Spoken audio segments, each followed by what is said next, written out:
কি হয়েছে বলো, এত ডাক পাড়তেছো কেন? বলছিলাম যে ওই আমার আশেপাশে দিদিগুলো জিজ্ঞেস করছিল যে রিসেপশনে কি কি গিফট পেলাম, কি কি গয়না পেলাম, সেগুলো তো আপনি আমায় কিছু দেখালেন না, আর আপনি তো আমায় কিছু দেননি। তাই বলছিলাম যে ও মা, সেসব তোমার দেখাতে যাবো কেন বাপু? আর তোমায় দিতেই বা যাবো কেন? আর তোমার আশপাশে দিদিদের তো কৌতূহল কিসে?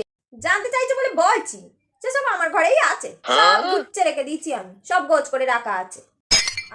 আপনার ঘরে? না মানে আপনি তো আমায় কিছু দিলেন না, আমায় দেখালেন না কিছু। ও মা, কি আবদার! ওনাকে কিছু দেখাতে হবে, তোমায় দেখাতে যাবো কেন গা?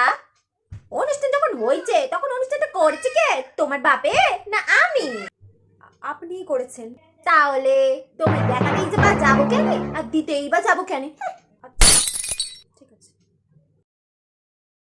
হ্যাঁ শোনাই বল, ভালো আছিস তো মা? সব জিনিসপত্র গুছকে রেখে দিয়েছিস তো তুই তোর কাছে? হ্যাঁ, কি বলতেছিস? সব তো শাউরি মা রেখে দিয়েছে মানে? তোকে কিছু দেয়নি কো? হায় কপাল, উনি বা রাখবেন কেন? তুই কিছু বলিসনি? দাঁড়া, আমি একটু পরে তো শাউরি মাকে ফোন করবো। আরে কি হয়েছে মা? কি আমার হবে? এই সোনার শাউরি সব ওর বউবাতে জিনিসপত্র গুলো সব নিজের কাছে রেখে দিয়েছে। তো ঠিকই তো আছে মা, কেন এবার রাখবে? এত তাড়াতাড়ি ভুলে গেলেন মা? কেন, আমার সব জিনিসও তো আপনার কাছেই আছে, তাহলে সোনাইয়ের জিনিস সোনাইয়ের শ্বশুর আর শাশুড়ি মায়ের কাছে আছে, অসুবিধা কোথায় মা?